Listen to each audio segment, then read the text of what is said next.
அஸ்ஸலாமு அலைக்கும் friends. Morning ஒரு குட்டி மினி விளாக் பார்க்கலாமா? வாங்க பார்க்கலான்னே. காலையில் நல்ல தண்ணி வந்துருந்துச்சு. அதனால் 6:45 எழுந்திரிச்சாச்சு. கூத்துச்சட்டி செம்பு பானை எல்லாத்தையும் கழுவி தண்ணி பிடிச்சிடலாமே அப்படின்ட்டு தண்ணி பிடிக்கவும் ஸ்டார்ட் பண்ணியாச்சு.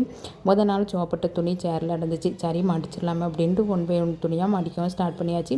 அப்புறம் பிள்ளைங்க துணியை பார்த்தீங்கன்னா அவ்வளோமே கசங்கி கிடந்துச்சு. அவ்வளோமே மொத்தமாக மடித்து வைக்க மாதிரி இருந்துச்சு. இன்றைக்கி காலையில் நேரத்தோடு எழுந்திரிச்சாச்சு. சரி பிள்ளைங்க துணியை நம்ம ஒன் பை ஒன்னாக நல்லா அடுக்கி வச்சுருவோம் அப்படின்ட்டு அதையும் அடுக்கி வச்சுட்டு அதுக்கப்புறம் பிள்ளைங்க துணியவும் அதோட மடித்து வச்சாச்சு. இப்போ தான் பார்க்க நல்லாயிருக்கு. நம்ம எந்த அளவுக்கு மடித்து வச்சாலும் பிள்ளைங்க கலைச்சி தான் விட போகிறாங்க. நம்மளுக்கு எப்படியும் கூட ஒரு வேலை தான். சரின்னு மடித்து வச்சுட்டாச்சு. அப்புறம் பிள்ளைங்களும் எந்திரிச்சிட்டாங்க. சரி பெட் கவரை மாற்றிடலாமே அப்படின்ட்டு தூசி நல்லா தட்டி விட்டுட்டு அப்புறம் பெட் கவரும் மாற்றியாச்சு. அதுக்கப்புறம் என்ன பார்த்திங்கன்னா பிள்ளைங்களும் எந்திரிச்சிட்டாங்க. அவசர அவசரமாக இட்லி அவிக்க போயாச்சு. மாவு எடுத்து வெளியே தான் வச்சுருந்தேன். நல்லா புளிச்சு வந்துருந்துச்சு. அதனால் பாதி மாவை தனியாக எடுத்து உப்பு போட்டு நல்லா கரைச்சிட்டு நான் இட்லி ஊற்றவும் ஸ்டார்ட் பண்ணிட்டேன். மொத்த மாவில் நம்ம உப்பு போட்டோம்னா ரொம்ப புளிச்சிரும். அதனால் பாதி மாவில் உப்பு போட்டு மிச்ச மாவை ஃப்ரிட்ஜில் வச்சாச்சு. அதுக்கப்புறம் ஒரு பக்கம் மாவு இட்லியும் ஊற்றிட்டு அதுக்கப்புறம் என்னென்னு பார்த்திங்கன்னா சாம்பார் வச்சிடலாமே அப்படின்ட்டு சாம்பார் தான். அதுக்கப்புறம் பல்லாரி தக்காளி பழம் சாம்பார் தூள் மஞ்சள் தூள் அதோட உப்பு சேர்த்து முதல்ல அவிய போட்டாச்சு. அவிய போட்ட பிறகு அதுக்கப்புறம் என்னென்னா அது ஒரு பக்கம் வெந்து வரட்டுமே, நான் அதை ஒரு பக்கம் அவிய போட்டு இன்றைக்கி பருப்பு இல்லாமல் சாம்பார் தான் பொட்டுக்கடலை நல்லா மிக்சியில் போட்டு கிரைண்ட் பண்ணி அதை கரைச்சி ஊற்ற போகிறேன். நல்லாயிருக்கும். அப்புறம் மாதுளம்பழம் வாங்கினேன். நேற்று தான் வாங்கினேன். அதை உரித்து நம்ம ஜூஸ் போட்டு குடிக்கலாமா அப்படின்னு பார்க்கும்போது பாதி பழம் அழுகிட்டு என்ன செய்ய அதை தனியாக எடுத்துகிட்டு மிச்ச பழத்தில் தான் ஜூஸ் போடுற மாதிரி இருந்துச்சு.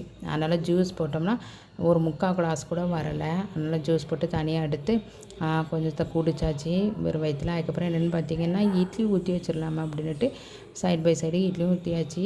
ஒரு பக்கம் சாம்பார் ரெடி ஆகிக்கிட்டு இருக்குது. பல்லாரி தக்காளி பழம் சாம்பார் தூள் ராஸ்மெல் போன பிறகு பொட்டுக்கடலை நல்லா மிக்ஸி ஜாரில் போட்டு அரைச்சி நல்லா அந்த கட்டி இல்லாமல் நல்லா தண்ணியை விட்டு நல்லா மையாக கரைச்சி விட்ட பிறகு நம்ம சாம்பாரில் அதை சேர்த்துக்கலாம். நல்லாயிருக்கும். அதுக்கப்புறம் பார்த்திங்கன்னா சைட் பை சைடு சட்னியும் அரைச்சாச்சு. சாம்பார் சட்னியெல்லாம் ஒரு பக்கம் ரெடி பண்ணிவிட்டு நம்ம தாளிப்பு தான் கொடுக்கணும். அப்புறம் பிள்ளைங்களும் எழுந்திரிச்சிட்டாங்க. இட்லியும் சூடாக அவிச்சு கொடுத்தாச்சு. பிள்ளைங்க சூடாக இருந்தால் தான் சாப்பிடுவாங்க. அதனால் சாம்பார் சட்னிலாம் தாளிச்சிட்டு அதோட இட்லியும் வச்சு கொடுத்தாச்சு. இன்றைக்கி பருப்போட வாங்கிடுறேன். நல்லா இருந்துச்சு பருப்போட. அதுக்கப்புறம் இட்லி சாம்பார் சட்னியோட அல்ஹம்துலில்லாஹ் நல்லபடி பிள்ளைங்களோட சேர்ந்து பிரேக்ஃபாஸ்ட்டை முடிச்சாச்சு. அதுக்கப்புறம் ஒரு 11 மணி வாக்கில் லஞ்சுக்கு வேலையும் ஆரம்பித்தாச்சு. கிச்சனில் போய் ஸ்டார்ட் பண்ணியாச்சு. இன்றைக்கி நம்ம வீட்டில் லஞ்சுக்கு என்னென்னு பார்த்திங்கன்னா சுட சுட சாதம் வடிச்சிட்டு அதுக்கப்புறம் என்ன சொரைக்காய் இருந்துச்சு. வீட்டில் வேறு எந்த காய்கறியும் இல்லை. அதனால் சொரைக்காய் சாம்பார் வச்சுருவோம் அப்படின்ட்டு இன்றைக்கி சிம்பிளாக சொரைக்காய் சாம்பார் அதோட முட்டை ரோஸ்ட் வச்சுருந்தேன். பிள்ளைங்களும் ஜும்மா தொழுகைக்கு போயிட்டு வந்துட்டாங்க. அவங்களுக்கும் சாப்பாடு வச்சு கொடுத்தாச்சு. ஃப்ரெண்ட்ஸ், இந்த மினி விளாக் உங்களுக்கு